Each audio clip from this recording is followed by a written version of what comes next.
welcome. This is your nightly ritual, a guided bedtime visualization designed to gently escort you into the theta-state, that powerful space between wakefulness and dreaming where your subconscious becomes fertile ground for healing, clarity, and quiet manifestation. Tonight, we're letting go of urgency, of noise, of anything that asks you to be more than you already are. You've done enough for the day. Now, allow yourself to rest deeply, luxuriously, and without guilt. Let this story carry you. Your only job is to receive. Let's begin.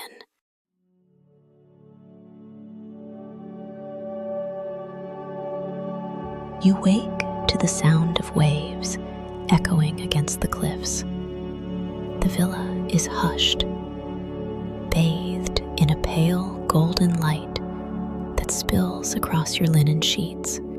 Somewhere beyond the open window, a gull calls, brief, distant.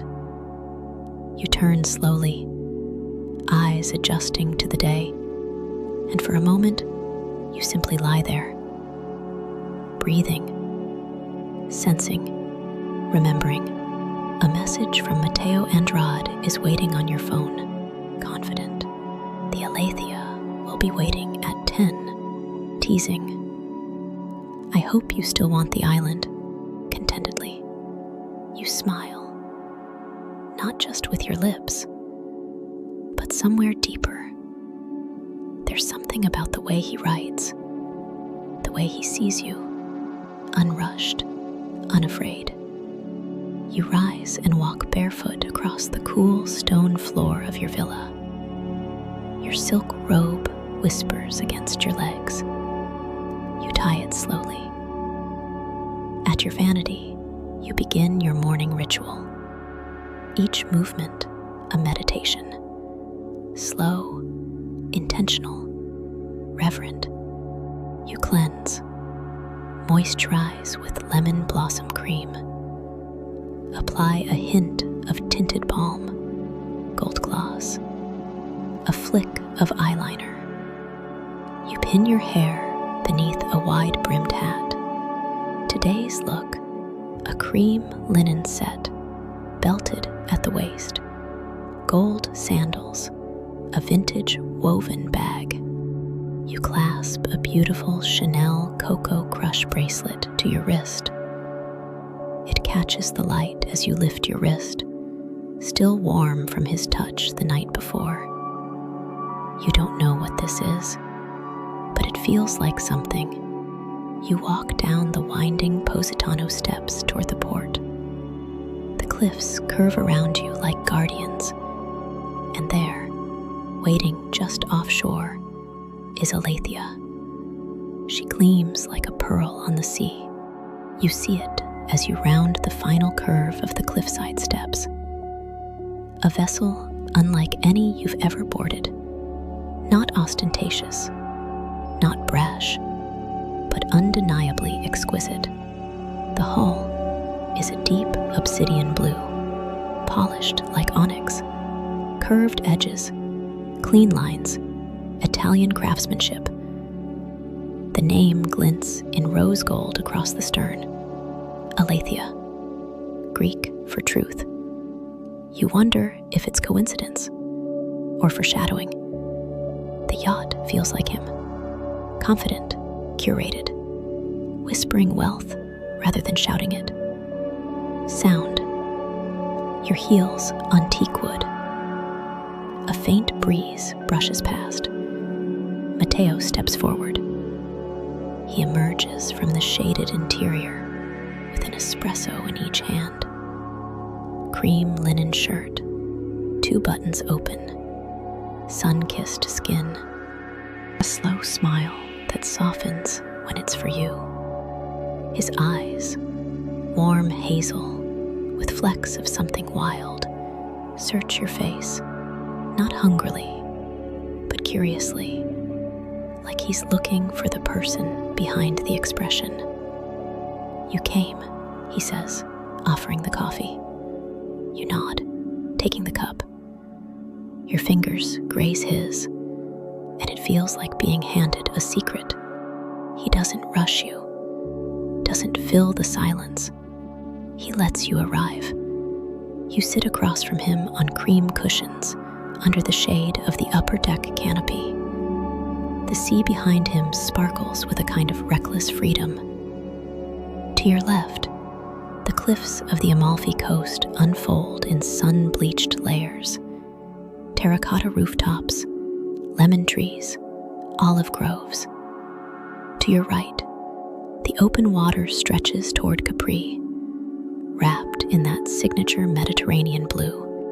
Matteo speaks little, but when he does, it's deliberate, weighted like poetry. He talks about his favorite islands, Patmos, Hydra, Favignana, how he likes places where time moves like honey, and you feel it. That slowness creeping into your body. You're not performing, not guarding. You're just breathing. Capri rises like a mirage. White cliffs, pale villas, bougainvillea tumbling down stone walls. He docks with ease, offering you a steady hand as you step onto the sun-warmed pier. "Welcome to my favorite part of the world," he says. He's arranged a vintage mint green convertible, waiting just past the marina. He opens the door for you like it's instinct, not a gesture for show, but one of rhythm. The wind plays with your hair as you drive. You pass groves of fig trees, narrow roads bordered by crumbling stone walls, locals on scooters with baskets full of peaches and wine. Matteo points out hidden gardens, artisan bakeries, the ruins of a Roman emperor's villa. You stop at Villa San Michel, where vines curl around marble statues and time feels thin. He doesn't ask for photos. He watches you instead, like the moment is what he came to see. He brings you to a tucked-away restaurant carved into the cliffside. No signs, just locals. A white linen table, 2 chairs, a view of the Faraglioni. The waiter brings prosecco and olives.